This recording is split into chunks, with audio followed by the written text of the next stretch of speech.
the Shadow of Albarsty. Chapter 1. Nightmare. The local residents found Mr. Ferguson dead in his bed.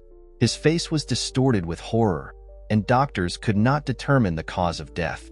Rumors and fears spread around this case, but no explanation could be found. The village sank into an atmosphere of fear and mistrust. Old Mr. Ferguson was found dead in his bed. Horror was etched on his face, his eyes wide open, his mouth twisted in a silent scream. No one could understand what had happened. The local doctors were baffled, finding no signs of violence or illness. Rumors quickly spread through the small village. Some spoke of a heart attack, while others whispered about demons and ghosts. More and more people began locking their doors at night and praying before bed, hoping that the terror would pass them by. Chapter 2. Bullying. Jacob sat in school, trying not to draw attention to himself. He endured the mockery of his classmates, especially Brian Collins, who made his life a living hell. During breaks, Jacob often hid in the library to avoid encounters with his tormentors. He remembered the times when his parents were together and felt lonely and helpless.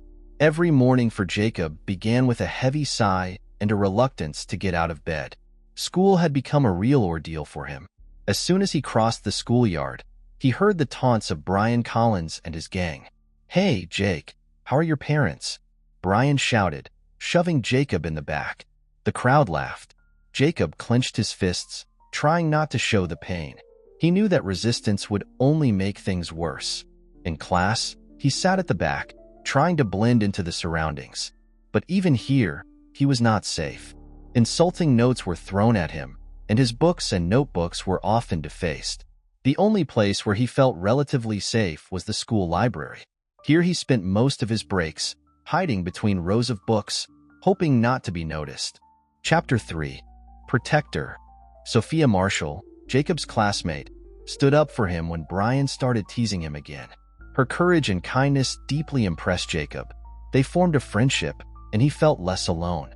Sophia became a source of support and inspiration for him, a beacon of light in dark days.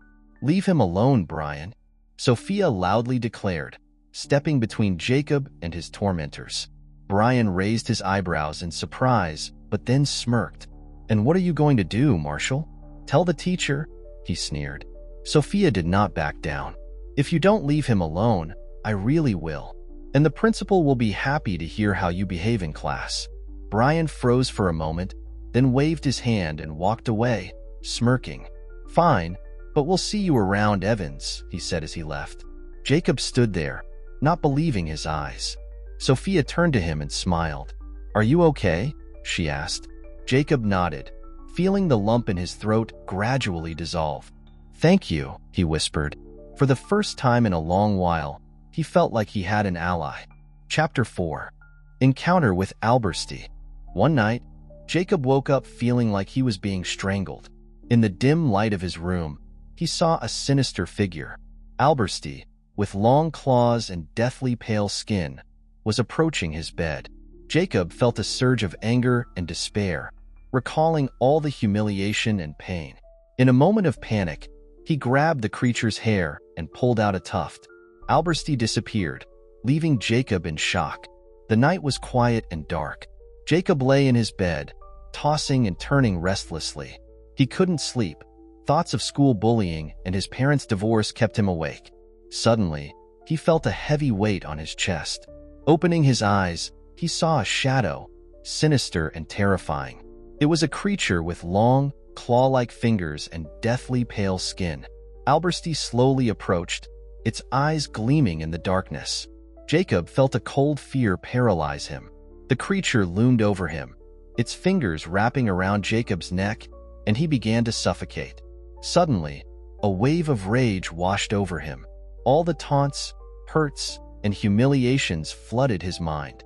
Jacob grabbed Albarsty's hair and yanked with all his might. The creature let out a piercing scream and vanished, leaving Jacob in complete shock and exhaustion. Chapter 5. New Powers. The next day, Jacob felt a strange energy. He noticed that his bullies began to experience various misfortunes. Brian suffered a serious injury during gym class, and several other bullies also faced accidents. Jacob began to understand that his actions that night had given him the power to influence the fate of those who tormented him. The morning after that night was different for Jacob. He felt energetic and strong despite the recent nightmare. At school, he noticed that Brian was absent from the first lesson. Later, he learned that Brian had suffered a serious injury, falling from a rope in gym class. Jacob couldn't believe his ears. Over the week, other bullies also started facing misfortunes. One broke his arm.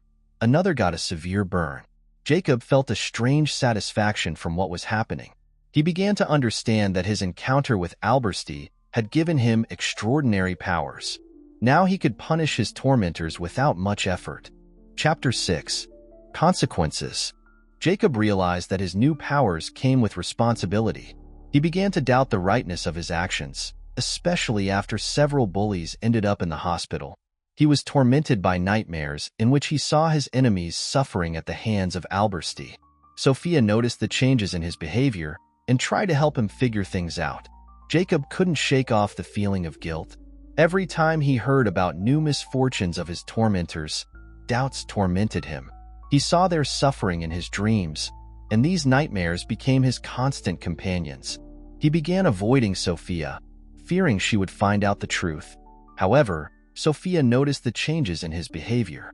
She approached him during a break and asked what was wrong. Jacob couldn't keep it all to himself any longer. He told her about his encounter with Albarsty and what had happened since then. Sophia listened attentively and said he had to find a way to deal with the situation without harming others. Chapter 7. Internal struggle. Jacob began to understand that his anger and desire for revenge were destroying him. He opened up to Sophia, telling her about his fears and doubts. She convinced him that revenge would not bring satisfaction and that he needed to find a way to deal with the situation differently. Jacob decided that he had to return Albarsty's hair to free himself from its influence. Jacob felt the darkness growing inside him. His thoughts were full of anger and revenge, and he realized it was destroying him. He told Sophia everything that tormented him. She listened carefully and convinced him that revenge wouldn't bring him relief. "You need to find a way to return Albarsty's hair," she said. "That's the only way to free yourself from its influence and start living anew." Jacob knew she was right. He decided he had to return Albarsty's hair to free himself from its shadow. Chapter 8. Decision. Jacob made the final decision. He knew that returning Albarsty's hair would free him from the nightmares, but also understood that it would not stop the suffering of others. Before that, he had one last meeting with Brian, who had changed after all the horrors he had experienced. Brian came to Jacob with apologies, realizing his mistakes. Jacob prepared for the final step. He knew that returning Albarsty's hair wouldn't be easy. He decided to meet with Brian to talk to him. To his surprise, Brian came to him first, with apologies on his lips. "I'm sorry, Jacob," Brian said. "I didn't understand how much pain I caused you. I've changed." Jacob looked at him and felt his anger fade away. He realized that revenge no longer made sense. He had to do the right thing and return Albarsty's hair. Chapter 9. Finding peace. Jacob returned Albarsty's hair. The creature disappeared, and the nightmares ceased. He felt relief and liberation. Genuine feelings grew between him and Sophia, and they began to build a new future together. However, one night, Jacob dreamed of a warning from Albarsty. "I will find a new victim." Jacob realized that evil never disappears completely, but he was ready to fight it, protecting those he cared about. Jacob stood in a dark room, holding the tuft of Albarsty's hair. He knew it was his last chance to free himself from the nightmares. He summoned the creature and returned its hair. Albarsty disappeared, and Jacob felt the darkness recede. The nightmares ceased, and he began a new life. Sophia was always there, supporting him. Their friendship grew into something more, and they began to build a future together. However, one night, Jacob dreamed of a warning from Albarsty. "I will find a new victim," the creature whispered. Jacob knew that evil never disappears completely, but he was ready to fight it, protecting those he cared about. The end. If you enjoyed this video, please subscribe to our channel and don't forget to hit the like button. Thank you for your attention.